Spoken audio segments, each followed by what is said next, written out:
What if every single glass of water that you drink holds the memory of galaxies?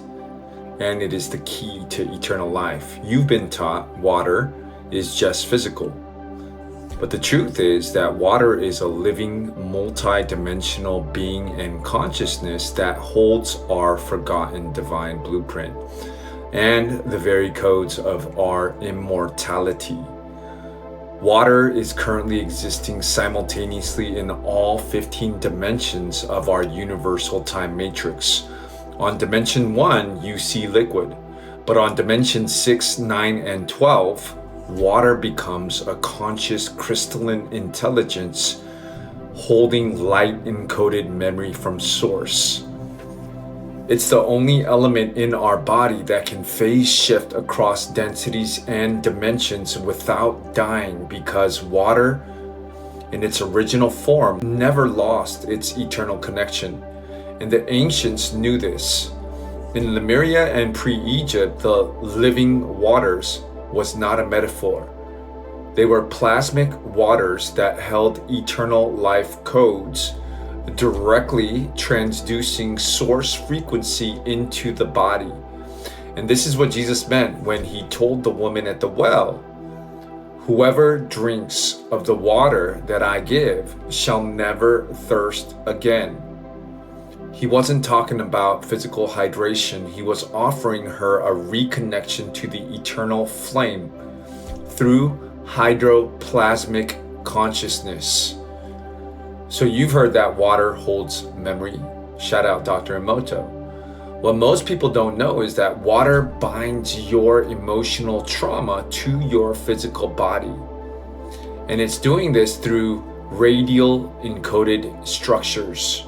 When we suppress grief, rage, shame, our body's water molecules literally crystallize those frequencies.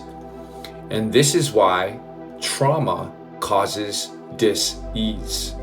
The cellular water becomes distorted, and it's like playing a symphony through broken speakers.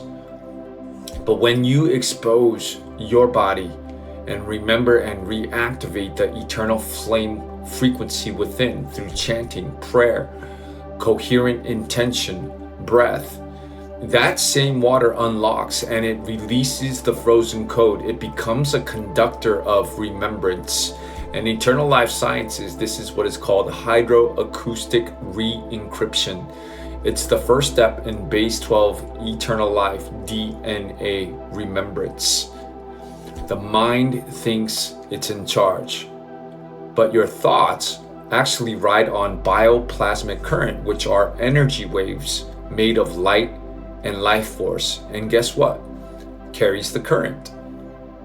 Water, specifically the liquid crystal structures in your cerebrospinal fluid and interstitial tissues. So what we call intuition is really an interdimensional signal that is moving through structured hydro water fields. Water is the living bridge between consciousness and form. Wherever there is water, consciousness can anchor, record, transmit through it. Consciousness, or what religious people call God, all that is, what Jesus called the Father, literally binds to and through water. So, if your water is polluted physically or vibrationally, your thoughts distort and your ability to discern truth, intuition collapses. And this is why spiritual awakening is not just about opening your third eye.